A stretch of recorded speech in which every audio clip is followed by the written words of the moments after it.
noite, que a paz de Deus, nosso Pai, de Jesus, nosso Mestre tão querido, se faça presente em nossos corações. Sintam-se todos abraçados, depois de um determinado período que permanecemos nos nossos lares. Abraço também os nossos internautas nesse momento, que nos acompanham, porque essa casa de amor, esse berço de luz, abre suas portas físicas e espirituais a receber a todos nós. E é com muito carinho que aqui nos encontramos, agradecendo o convite, para nos instruir conforme recomendação do Espírito Verdade. E que as nossas palavras possam dar ressonância nos corações que nos ouvem, de encarnados e desencarnados também. Que assim seja, graças a Deus. O tema que eu trago para vocês hoje chama-se fixação mental. O que é uma fixação? É algo que não se move. Ele é parado, ele é quietinho. Está parado onde? Está parado na nossa mente. Então, a nossa mente pensa sempre a mesma coisa.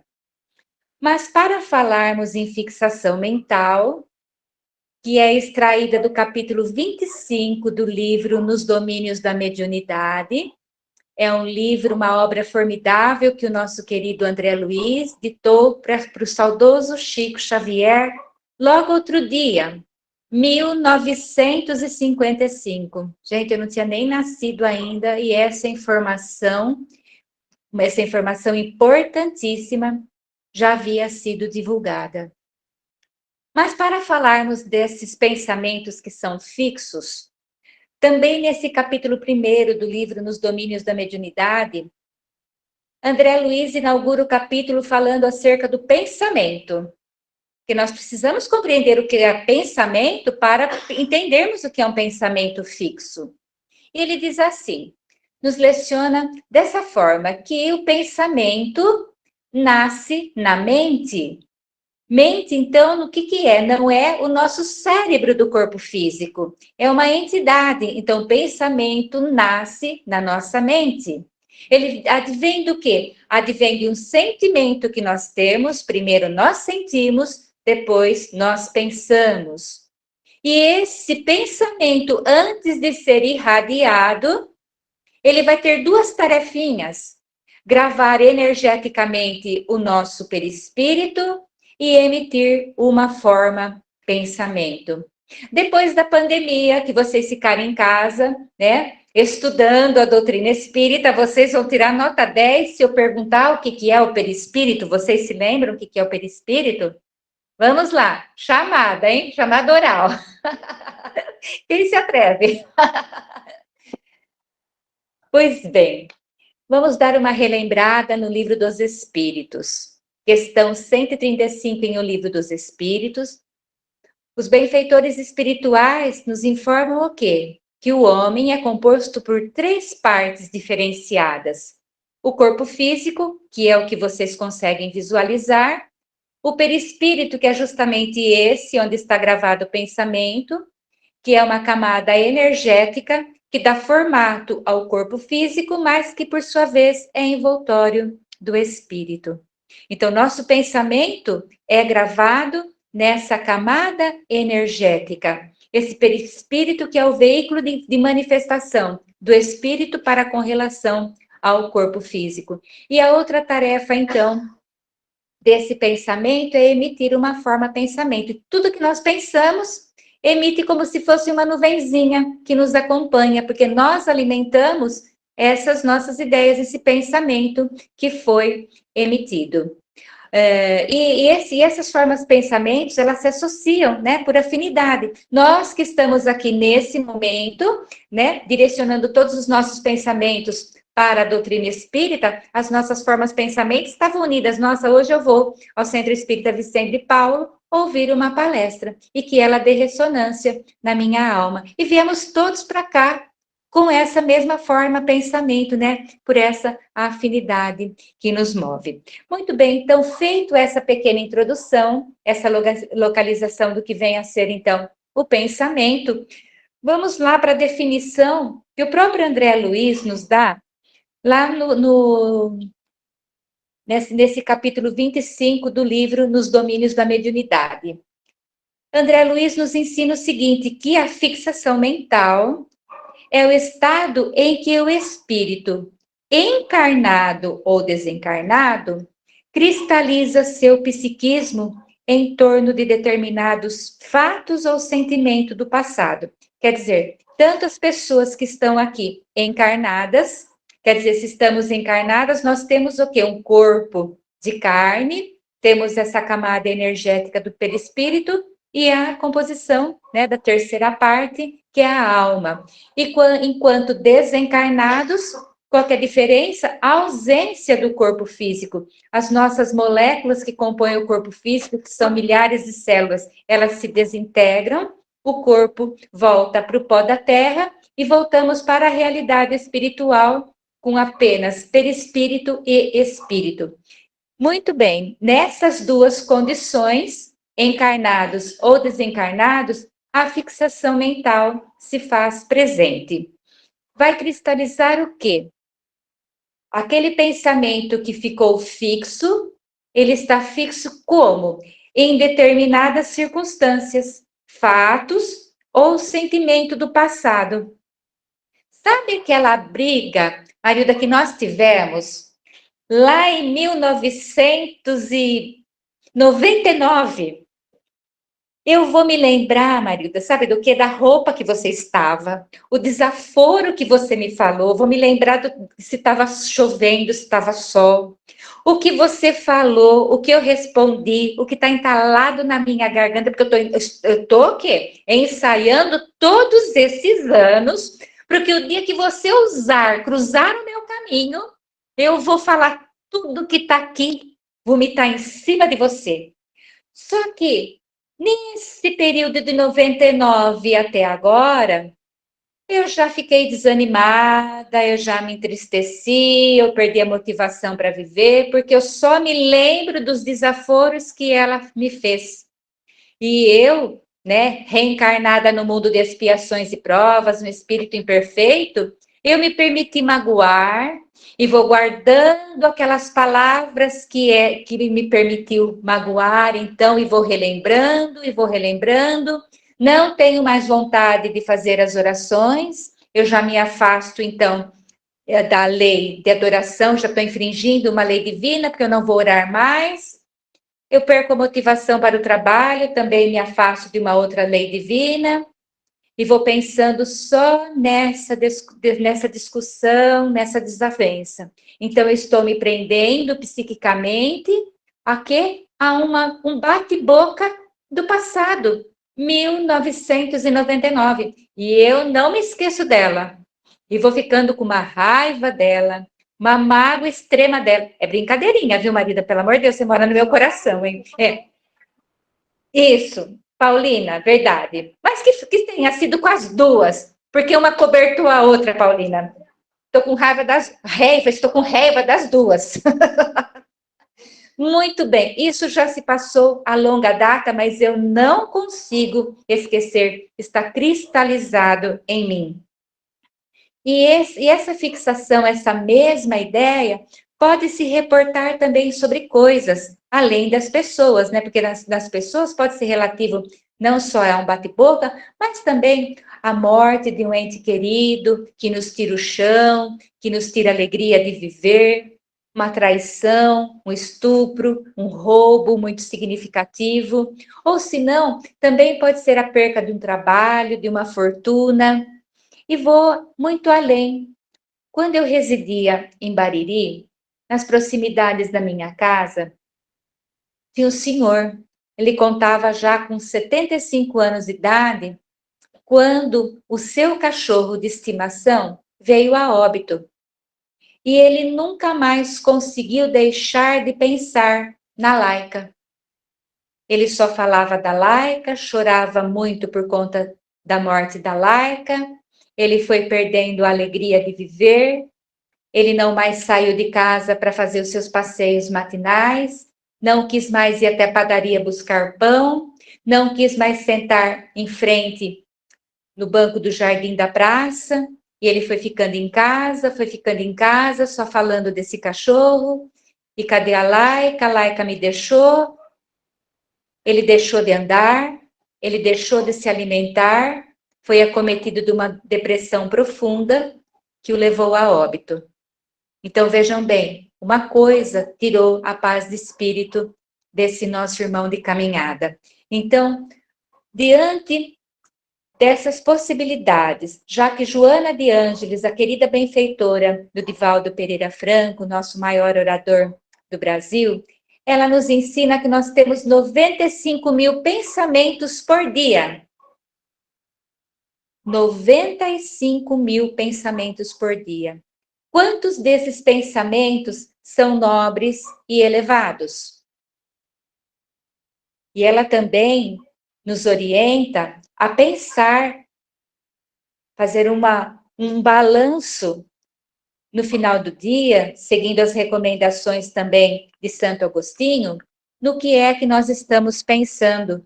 Porque na maioria desses pensamentos, eles são repetitivos e eles nos conduzem com facilidade à fixação mental.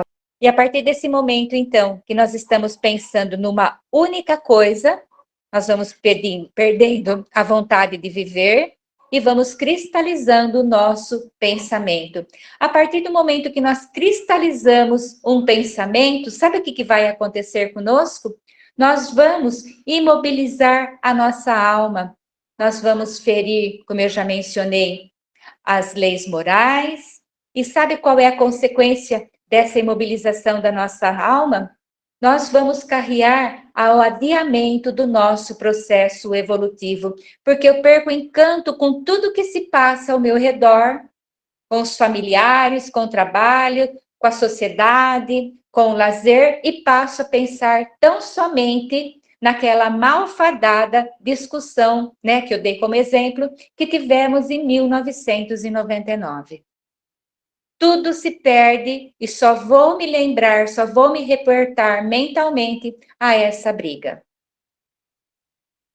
Então, nesse capítulo 25 dos domínios da mediunidade, André Luiz faz muito bem a tarefa de casa, porque ele vem nos apontar quais são os fatores, quais são as causas que nos conduzem a essa fixação mental, porque ele nos relembra o quê? Que o nosso cérebro do corpo físico funciona à semelhança de um dínamo, né? Gerando pensamentos de um mesmo teor. Não muda o teor do pensamento. É aquela briga de 1999, não pense em outra coisa que faz com que eu perca o encanto de viver. E para fazer uma associação para a nossa compreensão, vamos nos imaginar como se nós fôssemos um iceberg. O iceberg, o que nós conseguimos visualizar? Uma pequena ponta desse iceberg nas águas geladas do oceano. Essa ponta do iceberg vai corresponder ao nosso presente, ao que nós estamos vivenciando agora. Ao passo que 90% desse iceberg está onde? Está submerso nas águas geladas do oceano, que vai corresponder ao nosso passado. Mais de 90% das nossas existências anteriores, todas as nossas vivências, não são visíveis, estão armazenadas na memória do nosso espírito. E cada vez que desencarnamos, nós levamos, né, como registro de tudo que nós vivenciamos, nós não perdemos nada, nem as nossas virtudes, nem as nossas alegrias. Nós voltamos para a realidade espiritual com todos os nossos amores, mas também com todos os nossos ódios. E nada se perde na nossa trajetória como espírito. Então, quando retornamos à casa, tudo aquilo que vivenciamos está registrado em nós. E nós trazemos lá desse passado, dessas existências anteriores, muitos fatores que hoje em dia são contribuição para fortalecer essa fixação mental. Não foi só aquela briguinha lá do ano de 1999, não. Só que todos aqueles estados de vingança, de briga, de rancores que eu já vivia anteriormente, são o que fortalecidos no momento em que eu bato boca com a Paulina e com a Marilda. Eu vou fermentando tudo isso dentro de mim. Então, o que tem no nosso baú da felicidade? Tem as virtudes? Tem virtudes, né? As coisas boas que eu fiz, a fraternidade, o amor, a paciência, a tolerância. Tem, claro que tem, nada se perde. Mas o que tem dentro de nós também arquivado? Ah, tem algumas coisas que o André Luiz levantou. Desejo de vingança. Hoje em dia nós temos esse desejo de vingança? Não, César, será? Nossa, eu quero que o César se exploda, que estoure os 4 pneus do carro dele.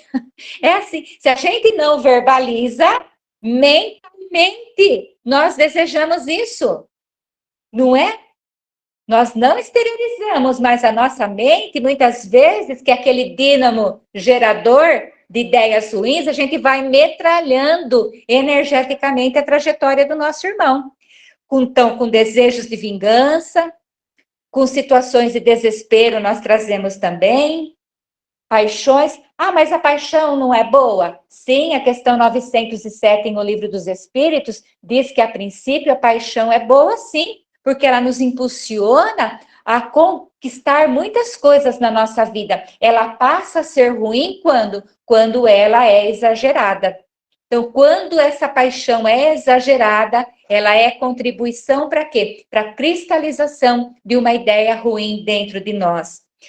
Vem o desânimo, vem a impaciência. Vocês conhecem alguém impaciente, irritado, estressado? Aqui não tem, né? Na cidade de Bauru não tem, né? Não, né? De jeito nenhum, não tem, César. Você não conhece ninguém assim. Olha, tá se dedando, tá bom? Com mágoa prolongada, tem aqui alguém que se lembra de algum episódio familiar, daquela criatura que na passagem do Natal bebe pelas tampas, estraga a festa e todo, não fala com a pessoa, com a família o ano inteiro, mas no Natal ele vai. Leva até o peru da festa, vai estar lá, mas vai para brigar, porque vai beber, vai sair a ruaça, né? Então já fica aquele ressentimento, aquele ranço em relação à pessoa, sabe? Vai começando daí um possível processo de fixação mental. Os medos excessivos também. Medo é bom, porque quando nós vamos atravessar a rua, né? É bom que a gente tenha medo de atravessar, por isso que a gente olha de um lado, do outro, para quê? Para conservar a nossa vida e não ser atropelado por uma moto, por um carro, até por uma bicicleta. Hoje em dia a gente é atropelado, né? Que vem na contramão. Então, medo é bom, sim, mas medo excessivo não é bacana, não. Aberrações sexuais também nos conduzem à fixação mental, comportamentos desajustados que não correspondem ao evangelho, inveja, ciúme, nós poderíamos aqui elencar muitos fatores, mas não poderíamos deixar de mencionar aqueles 2 fatores que estão no evangelho, segundo o Espiritismo, que Jesus bem nos relembrou, né? Cuidado com orgulho e egoísmo, que são as grandes chagas da humanidade. Aquela pequena insegurança que temos também diante dos fatos corriqueiros da vida também pode ser um gatilho para disparar essa fixação mental. E cuidado, então, diante desses 95 mil pensamentos, se temos pensamentos negativos. Que uma grande advertência de André Luiz é pensar no que pensar, porque já que tudo que nós pensamos fica gravado no nosso perispírito e emite uma forma pensamento, não tem como negarmos posteriormente que nós pensamos aquilo que nós pensamos efetivamente.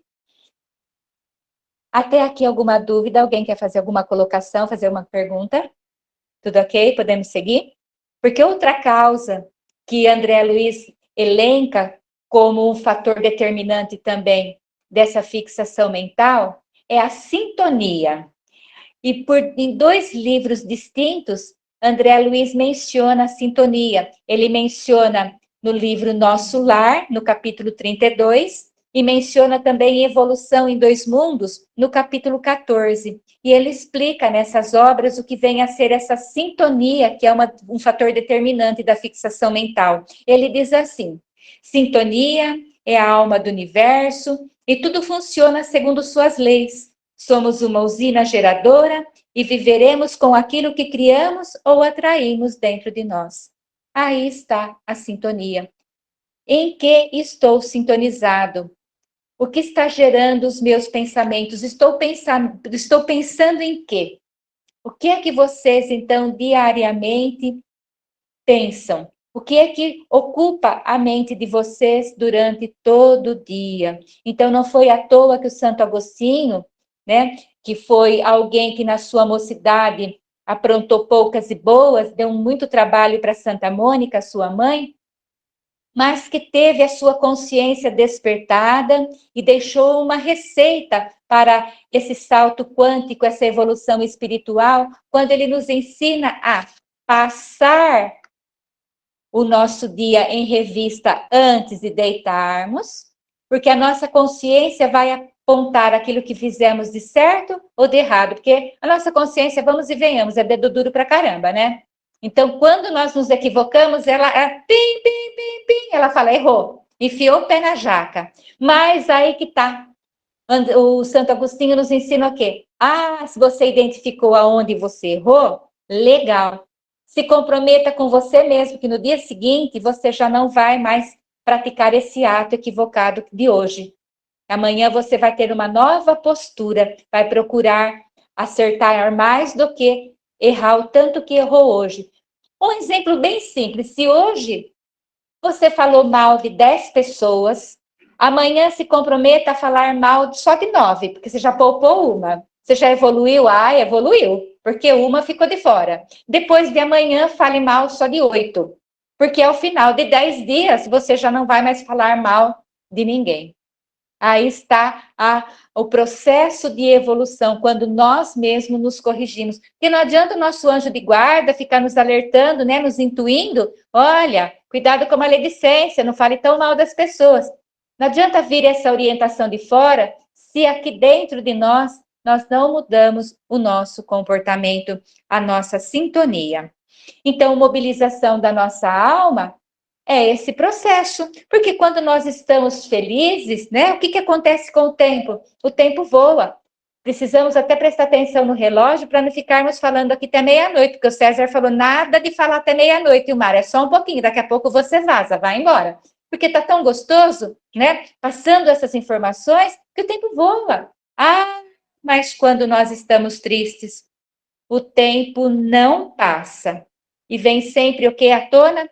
Sentimentos e pensamentos que são negativos. E esse padrão vibratório é que pode nos imobilizar por um tempo indeterminado, indefinível, como consta do livro, então, nos mecanismos da mediunidade. Então, diante de uma ideia fixa, olha a advertência de André Luiz. O espírito perde a noção do tempo e sua mente enxerga apenas esses fatos, acontecimentos ou sentimentos que lhes causaram profundo desequilíbrio e desarmonia interior. Lembra da briga, Paulina e Marilda? Né? Ficamos remoendo, remoendo, remoendo. Então, o que, que temos que ter? Cuidado. Por quanto tempo mais, minha filha, nós vamos ficar nessa? Porque é recíproco. Eu penso, você pensa, a Marilda pensa, e vamos ficar assim desde o ano de 1999. Olha quanto tempo se passou e eu não consigo esquecer. E isso vai acentuando dentro de nós até que eu não consiga mais pensar em outra coisa.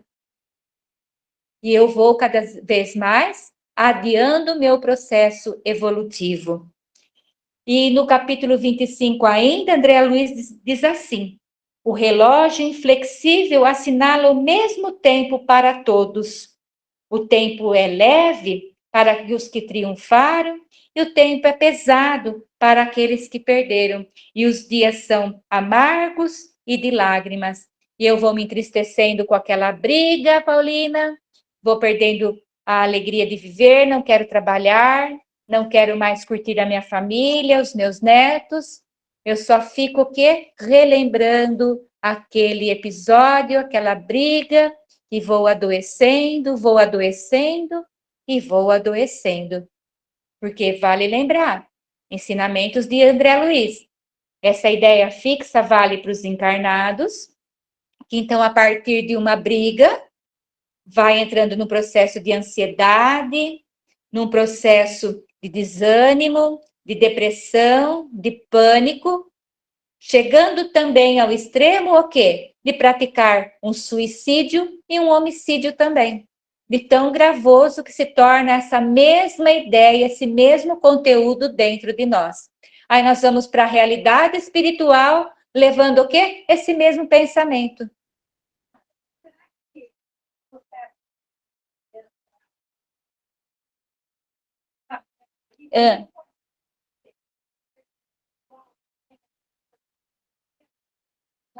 Pode, pode, pode, porque tudo é cumulativo. E pode ser um gatilho, por exemplo, esse exemplo que nós demos dessa nossa briga, pode ter sido apenas um gatilho, para quê? Para fazer fermentar tudo aquilo que está na nossa alma. Porque vale lembrar que nós somos espíritos imperfeitos, vivenciando o mundo de expiações e provas. E se você cruzou o meu caminho novamente e nós nos equivocamos, nós vamos fermentar essa ideia de briga até quando? Até quando uma de nós despertar a sua consciência, interromper esse círculo, principalmente de troca de dardos energéticos que eu mando para você, você manda para mim, até romper esse círculo. Mas você pode me perdoar, mas eu posso não perdoar você. Se você me perdoou, você está liberada. Agora, se eu não te perdoei, o problema é meu. E eu posso manter em mim essa mesma ideia, voltar para a realidade espiritual, levando essa mesma briga aí fortalecida por tudo aquilo que nós já vivenciamos em outras existências. Então, nós voltamos para casa, para a nossa verdadeira casa espiritual, levando conosco essa vibração, né? Essa mesma fixação mental. E como é que na realidade espiritual age a misericórdia divina? Deus não quer a morte do pecador, e sim que ele se converte viva. Qual é o mecanismo divino que vem também para nos auxiliar a romper essa única ideia que está em nós? Através da reencarnação compulsória, que nem está lá na questão 333 em O Livro dos Espíritos. Nós nunca estamos sozinhos. Todas as nossas dores, as nossas angústias, elas são observadas pelos benfeitores espirituais. E Deus, então, nos concede uma outra oportunidade para voltar aqui para o planeta. E muitas vezes não é fixo, mas André Luiz também nos orienta que podemos voltar para cá portadores de esquizofrenia, porque nós atrapalhamos todo nosso quadro mental desorganizadamente com essa ideia fixa. Podemos ser portadores de paranoia também. E nós vamos nos reconstruindo através de quê? Através da eternidade. Nós temos toda a eternidade para fazer a correção dos equívocos em nós. Porque não, quando nós desencarnamos, não existe um tribunal à nossa espera para nos condenar das coisas equivocadas que nós fizemos. A nossa consciência nos culpa. Culpa não, né? Apresenta a nossa responsabilidade. E nós é que pedimos, né? A misericórdia de Deus, no sentido de voltarmos para o planeta Terra, para quê? Para termos uma outra oportunidade de aprendizado frente àquilo que nós não tiramos nota na outra reencarnação. Olha a misericórdia divina. E olha Jesus, que fez uma promessa para todos nós: nenhuma das minhas ovelhas se perderá. Está sempre, né, a nos orientar. Só que nós é que nos afastamos de Jesus com os nossos comportamentos equivocados. Jesus está sempre conosco. Pelo nosso livre-arbítrio, pelas nossas escolhas, nós que nos afastamos, deixamos de gravitar em torno de Jesus. Mas Jesus está ali, sempre olhando por nós, porque Jesus é o médico das nossas almas, né? Nosso amigo de todas as horas. E Aulos, então, nesse capítulo 25, nos domínios da mediunidade, ele torna a nos alertar. O espírito, né, não se interessa por outro assunto a não ser o da própria dor, da própria ociosidade e do próprio ódio. E por quanto tempo? Ele responde: permanecerá até séculos imobilizado nas ideias de vingança. E isso nós podemos constatar nas nossas sessões mediúnicas, né?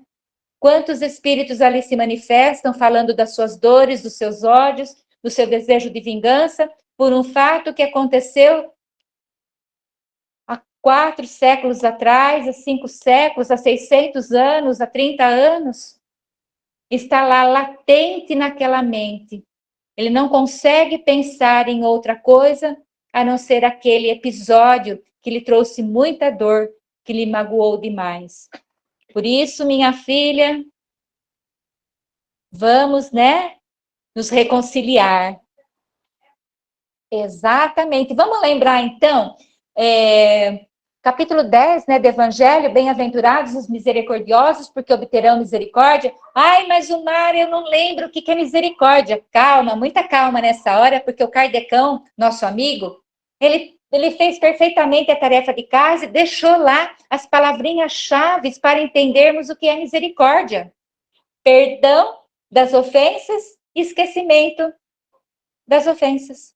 Ah, mas tudo que ficou gravado no cérebro do corpo físico não se apaga. E como é, então, que eu vou esquecer o que você me fez? Aquela briga de 1999? Eu vou ressignificar aquela briga. Olha, a Paulina e a Marilda não estavam bem naquele momento, elas estavam estressadas entre elas, né? Uma derrubou o sorvete da outra e descontaram em mim. Né? Eu que vou pagar o pato. Vamos, então, lançar um outro olhar, relevando aquele momento, aquela briga, seja lá o que for que foi falado naquele tempo, e não vou mais projetar nada de ruim em relação a elas duas, para que eu tenha condições morais de me reconciliar com o meu adversário enquanto estou o quê? A caminho com ela. Porque se nós não nos reconciliarmos, Paulina, o que pode se transformar isso? Um processo obsessivo. E essa obsessão vai por quanto tempo? Vai se prolongar até um dia que uma de nós, né, tenha esse despertamento espiritual e saia desse círculo vicioso, dessa fixação mental, tá? Então, a partir do momento em que nós estamos observando que os nossos sentimentos e os nossos pensamentos diários, eles são contínuos e são negativos, repetitivos, são constantes na mesma coisa, são pensamentos egoístas, desequilibrados, André Luiz faz uma advertência. Olha, pode ser o começo de um monodeísmo hipnotizante. Você está hipnotizado pela mesma ideia, cuidado, porque você vai ter dificuldade depois para sair desse processo, se você não prestar atenção nisso, não se comprometa. O Divaldo Pereira Franco, numa palestra, ele disse assim, sabe aquele bate-boca, né, que começou lá em 1999, quando você, 10 minutos marcado no relógio, continua pensando na mesma coisa, o que falou, o que respondeu, o que ficou entalado, o que quer responder ainda, cuidado, pode começar aí um processo obsessivo. E lá nos livros dos médios nós vamos estudar o quê? A evolução desse processo de obsessão, que pode passar por uma fascinação e por uma subjugação, uma possessão. Então, cuidado. Olha a fixação mental começando aí. No item 85 do livro A Gênese, Kardec também nos adverte. Olha o que ele nos ensina. Tão grave quanto a obsessão provocada por influências espirituais externas é a autoobsessão. Ou seja, aquele meu pensamento repetitivo vai gerar em mim o quê? Uma autoobsessão. Então, a obsessão não vem de fora, não vou receber influências de fora. Sou eu mesmo que estou detonando as minhas energias espirituais, né? E esse monodeísmo tem uma consequência muito grave em nós também, que vai comprometer a nossa forma perispiritual, nos convidando a um processo de ovoidização. Gravíssimo esse processo. E também em Obras Póstumas, no capítulo 58, outra advertência de Kardec. Olha que ele nos ensina. As contrariedades, sobretudo desgostos amorosos, pode se tornar o quê? Um obsessor de si mesmo. Não está fora, Está dentro. Nós é que estamos acabando com as nossas energias boas. E tem solução para tudo isso? Quem poderia me dar uma solução para tudo isso? A primeira? Uau, exatamente. Orai e vigiai para não cair em tentação. Lembrando que prece é diferente de reza, né? Prece é aquilo que nós buscamos do âmago do nosso ser, aquela conversa super sincera que a gente tem com Deus, com Jesus, com o nosso anjo de guarda, com o santo da nossa devoção, seja lá com que espírito benfeitor que seja, diferente da reza, que é aquela repetição, né? Aquela repetição, muitas vezes sem sentido, que só está na nossa boca, mas não está no nosso coração. Então, a nossa oração, ela tem que ser espontânea, ela tem que ser sincera. E Joana de Ângeles diz que quando nós fazemos uma prece sincera no Evangelho no lar, tem a capacidade de iluminar um prédio de 10 andares, iluminar uma quadra toda a partir de uma oração sincera e fervorosa feita por nós. Nós temos essa ferramenta maravilhosa para afastar de nós o quê? Essa fixação mental, porque existe uma renovação energética e uma vinculação o quê? À espiritualidade. Tá com algum desafio? O que? Alguém aqui de vocês tem algum desafio? Diário? Ou semanal, anual? Ou bimestral, semestral? Bota Jesus ali sentado com você para tomar café. Senta aqui, Jesus. Jesus. Claro que Jesus sabe de todos os nossos desafios. Mas bota Jesus. Jesus, eu estou com esse desafio, com esse e com aquele. Se você estivesse no meu lugar, o que é que você faria? Jesus mandaria a gente xingar alguém? Puxar o tapete de alguém? Falar mal de alguém? Ficar com raiva de alguém? Claro que não. Todas as receitas de Jesus para os nossos corações estão no Evangelho. Fraternidade, paz, amor, perdão, misericórdia, benevolência, e assim vai. Está tudo ali. E vamos lembrar que Jesus é nosso modelo e nosso guia. Se Jesus é o modelo e guia da humanidade, por que não copiar e colar todas as atitudes e pensamentos de Jesus? Colocar em prática no nosso dia a dia. Colocar a água da paz na boca, ao invés de responder, serenar a nossa alma, porque uma alma serena não verbaliza palavrões. É aquela água da paz que a Maria João de Deus, mãe do nosso querido Chico Xavier, disse para ele, né? Filho, não bate boca, bota a água da paz na boca. É um santo remédio. Ah, o que ele fez? Ele foi procurar no Beraba, né? Em Pedro Leopoldo, essa água da paz nas farmácias, porque ela falou que era um remédio, não achou? Mãe, volta aqui, porque ela era desencarnada. Mãe, volta aqui, troca esse remédio com essa água da paz. É aquele copinho com água, toma um golinho, põe na boca no momento do bate-boca, não engole e não cospe. Porque assim você não ofende a outra pessoa, você não verbaliza nada, porque a boca fala daquilo que o coração está cheio. Então você não ofende a outra pessoa e vai treinando para que a sua mente também se torne uma mente serena, igual à mente de Maria de Nazaré. Que depois que ela viu o que foi feito para o seu filho bem-amado, condenaram, colocaram na cabeça dele uma coroa de espinhos, aquele sangue escorrendo pelo seu rosto suarento, ganhou de presente uma trave que ele teve que carregar por mais de 500 metros rumo ao Gólgota, numa inclinação, porque lá em cima do Gólgota existia já o madeiro onde ia ser colocada essa trave. Nessa caminhada, ele foi cuspido, zombado, menosprezado, humilhado, espancado. E mesmo assim, ele continuou a sua caminhada. Maria de Nazaré estava presente no momento em que Jesus ergueu os seus olhos ao Pai. De tudo aquilo que haviam feito com ele, ele disse: Pai, perdoai, eles não sabem o que fazem. E Maria de Nazaré manteve toda a sua serenidade. tanto na sua boca, porque não reclamou, não blasfemou, quanto manteve a sua serenidade mental. Um grande exemplo de Maria para os nossos corações. Então, de tudo que nos acontece durante o dia, está com alguma dificuldade? Procura também a casa espírita. Aqui tem atendimento fraterno, é o momento em que a casa acolhe, ama, orienta, para que você se sinta fortalecido para resolver os desafios da sua vida.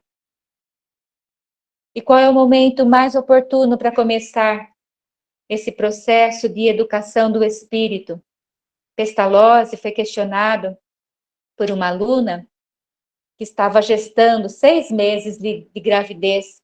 Mestre, quando é que eu devo começar a educar o meu filho?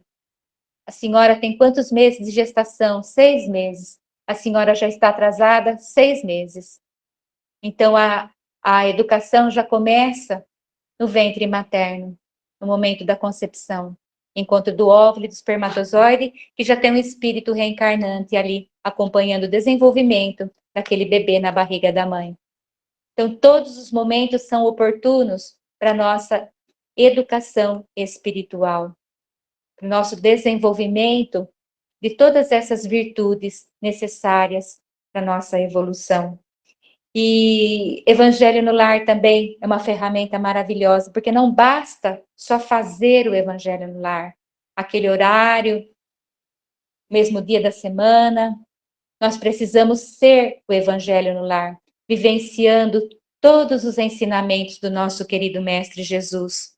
E tem uma recomendação muito específica para nós no Evangelho, passada pelo Espírito Verdade, lá no capítulo que se chama O Cristo Consolador, onde o Espírito Verdade faz uma recomendação. Espíritas, amai-vos, eis o primeiro ensinamento. Espíritas, instruí-vos, eis o segundo. Se nós estamos, então, amando e instruindo, nós não vamos dar campo para quê? Para uma mesma ideia, para uma fixação mental. Porque a fixação mental, ela não alavanca a nossa trajetória como espíritos. Ela vai adiando, ela vai, colocando um freio na nossa evolução. Por isso, as palestras, esse momento que estamos aqui, é um momento tão sublime para o nosso aprendizado, para a nossa instrução, as leituras edificantes, a terapia também do riso. Vamos rir mais do que fechar o nosso semblante, porque quanto mais pensamentos bons nós temos, a ciência já comprova que pensamentos bons carreia para a nossa corrente sanguínea os hormônios, da alegria, serotonina, que nos desperta a alegria de viver, enquanto os pensamentos negativos estimulam a produção dos hormônios do cortisol, que causam dor. Dor, tristeza, já parte para o desânimo, e tudo que é ruim em nós, na nossa trajetória. Por isso, rir é muito bom, né? Uma convivência harmoniosa. E eu tenho certeza que vindo para a Casa Espírita hoje, vocês vieram felizes, né? Por esse contato, por esse calor humano, essa vontade de abraçar e beijar todo mundo. A gente tem que se conter, né? A Almara hoje teve que se conter, porque a minha vontade era abraçar um por um e beijar todos vocês. Porque essa convivência, ela é muito saudável para todos nós, mas vamos então tomar os cuidados ainda que são necessários. Mas que, na trajetória de cada um, para afastar essa fixação mental, continuemos a fazer uma boa semeadura. Vamos praticar aquilo que é bom, vamos praticar o bem, independentemente daquilo que o outro está fazendo, independentemente da semeadura do outro. E não, embora façamos o bem, não vamos esperar retribuição, muito obrigado, né? Não vamos agir com interesse, porque quando existe interesse da nossa parte, Dr. Bezerra de Menezes diz que não existe virtude. Então, vamos fazer o máximo que nós pudermos fazer sem interesse pessoal, né? Não vamos esperar nada dos outros para que a gente tenha a capacidade de sentir a alegria de viver e que que a nossa alma consiga exteriorizar sempre muita gratidão a tudo que nos acontece, mesmo se for um tropeção. Agradece. Vamos agradecer a Deus, vamos agradecer a Deus pela nossa reencarnação, agradecer a Jesus, nosso Mestre, Jesus, por estar sempre conosco, nos abençoando. Vamos agradecer aos nossos pais que nos permitiram o nascimento com vida, independentemente do que veio depois. Agradecer ao nosso anjo guardião por todas as mensagens nobres e edificantes que passa para todos nós. Agradecer a essa casa espírita que abre as suas portas para nos acolher, aos benfeitores espirituais que estão a nos envolver nesse momento, com energias balsâmicas e curativas, para que toda essa gratidão faça parte da nossa trajetória, que nós possamos ser amanhã verdadeiros homens de bem, melhores filhos de Deus amanhã do que nós conseguimos ser hoje, de forma que as ideias fixas não atinjam o âmago do nosso ser. A todos vocês que me ouviram nessa noite, luz e paz a todos, encarnados e desencarnados também. Que assim seja. E que o Natal de vocês seja um Natal maravilhoso, permitindo que essas energias do Cristo adentrem ao nosso ser, despertando a nossa consciência, hoje e sempre. E que assim seja.